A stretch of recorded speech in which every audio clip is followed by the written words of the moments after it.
Hello everyone. Today we are going to see impact of jet on unsymmetric moving curved vane when the jet is tangential to the vane. So here you can see there is an unsymmetric moving curved vane. Why we are saying it unsymmetric? Because when we take the axis of it, you will see here that this inlet tip and outlet tip, if we draw a tangential line up to this axis, they will be making different angles. As these angles are different, we can say that it is unsymmetric curve vane. When it is unsymmetric as well as that plate is moving, we will get the velocity triangle of the jet like this. This is the inlet velocity triangle, and this one is the outlet velocity triangle. Explanation about these velocity triangles is already explained in another video. So let me explain it in very short time. This is the V1, that means absolute inlet velocity. U is the velocity of the vane. VR1 is relative velocity at inlet. VW1 is a whirl velocity and it is a component of V1, horizontal component of V1. VF1 is a flow velocity at inlet and it is vertical component of V1. Similarly, here you can see V2 is a absolute outlet velocity. U is the velocity of the vane. VR2 is relative velocity at outlet. VW2 is whirl velocity and component of V2. VF2 is flow velocity and vertical component of V2. About the angles, alpha is the angle of the jet at the exit of the nozzle, which makes with the V1. Theta is the inlet tip angle, that is this tip is making an angle of theta. Phi is the outlet tip angle, that is this tip is making an angle of phi. Beta is angle of the jet leaving the vane, that is angle made by the V2. The difference between these two angles, you can see here, if I extend this on the another side, this will be theta, and the difference between it is the angle of deflection. That means jet will get deflected by this angle. Let's see what will be the impact of the jet on this unsymmetric moving curved plate. For that, we must know what will be the mass flow rate over here. So mass flow rate, which is striking mass flow rate of water striking the vane. Here we can see that the plate is a single plate.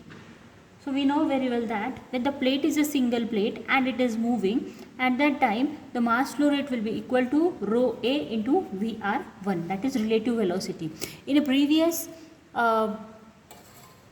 derivations, we have taken this VR1 as V1 V minus U, but here as it is an unsymmetric plate, we are taking it as VR1, which is the relative velocity at inlet. We can't take directly V1 minus U, because you can see here it is having a direction, okay, and this VR1 is the resultant of this V1 and U. Now let's apply the moment of impulse momentum principle. So we can write Fx is equal to Fn is equal to m dot into V initial minus V final. We can put m dot as rho A VR1. Now here you can see V initial. So we can see here VR1 is the velocity which is going to be over this plate. So we have to take the velocity in x direction. So VR1, a component of VR1 in x direction is this BD. we know theta, so we can write it as VR1 cos of theta minus, similarly here you can see VR2 is the outlet relative velocity and its horizontal component is this EH. So we can write it as minus VR2 cos of phi. Now why minus? You can see here this VR, it is going in a positive direction and this VR2 is going in a negative direction. That's why the sign is important over here. Now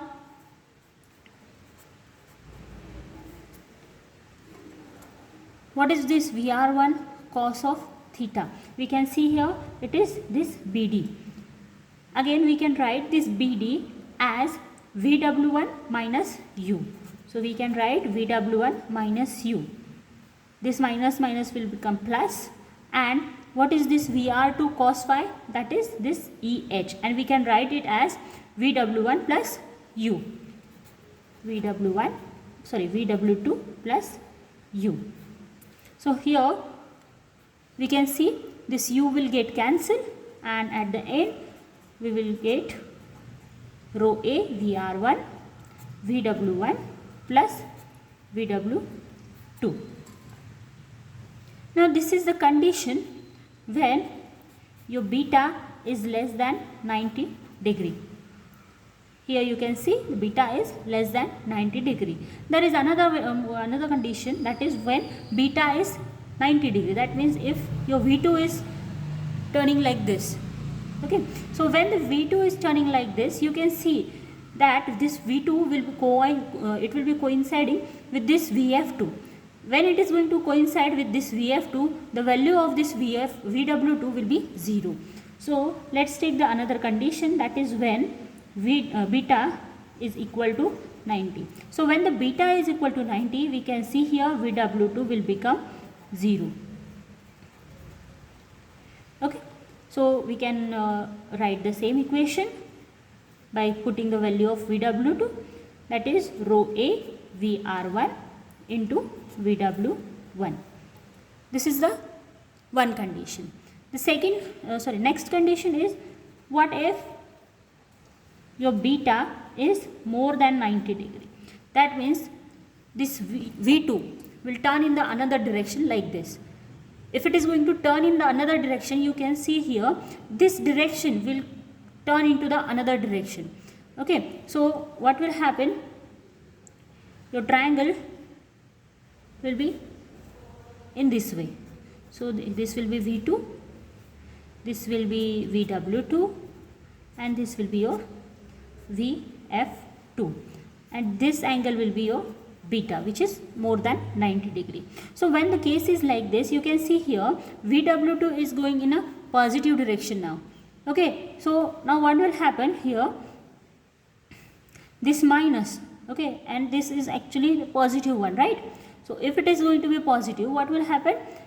You will get the equation, that is Fx equal to rho A VR1 VW1 minus VW2. So this will be the case when the beta is more than 90 degree. So in general, we can write it as Fx is equal to rho A VR1 VW1 plus or minus VW2. So this will be the equation for force. Now the next thing which we always need is work done per second.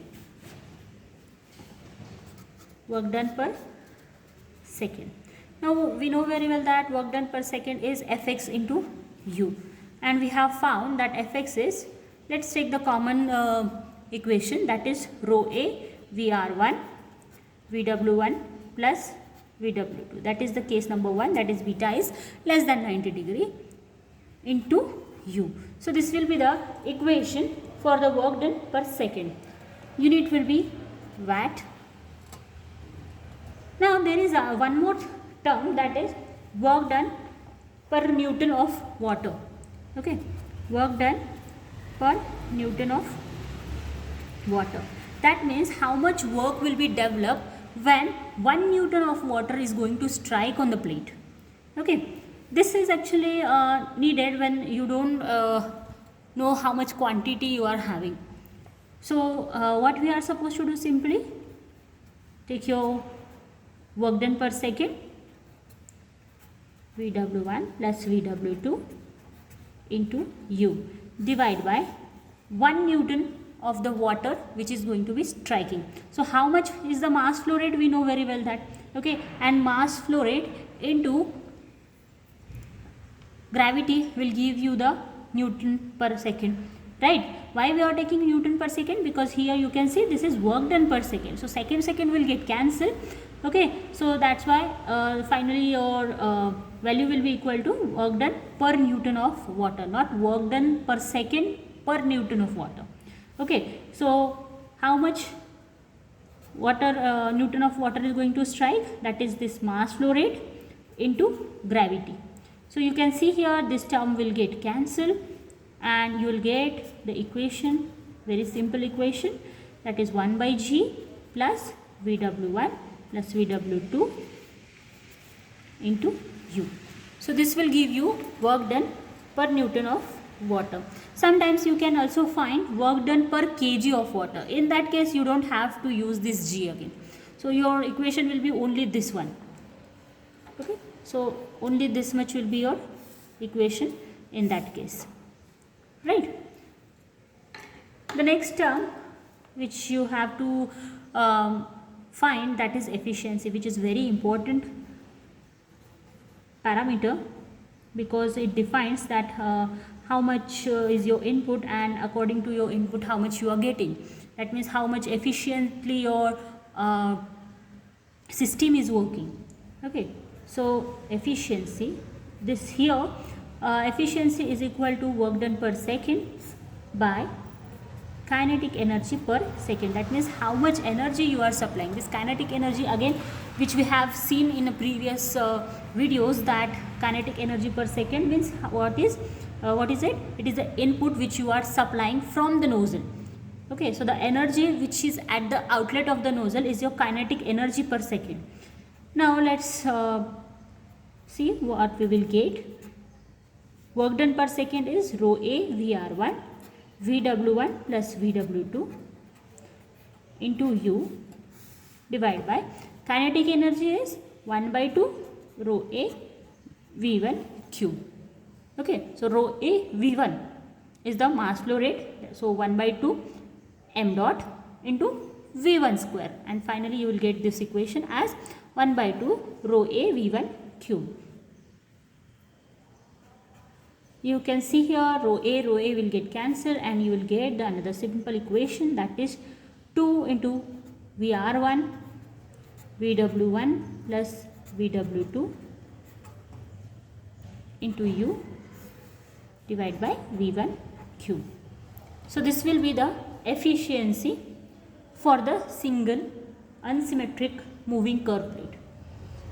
There is another case, not the case, we can say that what if we have placed what if we place this curve vane in a series. Okay, that means let's say if we place those curves on a wheel. Okay, so series of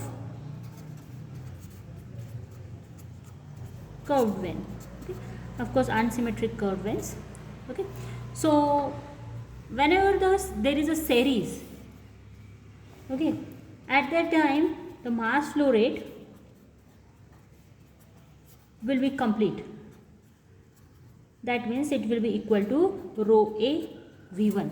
Why? Because every time what will happen, when this plate will move forward, the next succeeding plate will come in front of the jet, and the system will act like a stationary. For the jet, it is like there is a plate in front of it always, so it is kind of like a stationary plate. So that's why we are getting this rho A V1. Or we can say, let's say this is the plate and there is a jet striking on it, and when it is going to move forward, there will be definitely a loss of mass flow rate.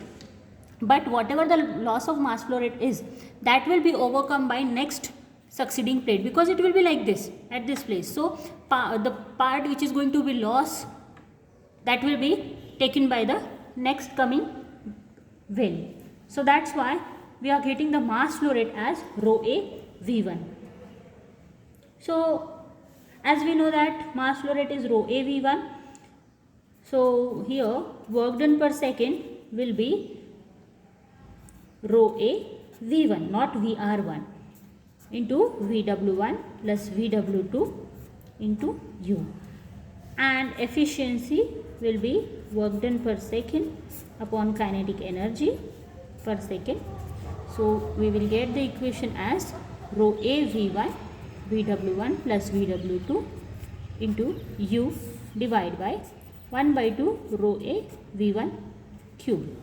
So here you can see that rho A V1 and here also rho A V1 will get cancelled, and we will get the equation as twice VW1 plus VW2 into U upon V1 square. So this will be the efficiency for a series of a curve when.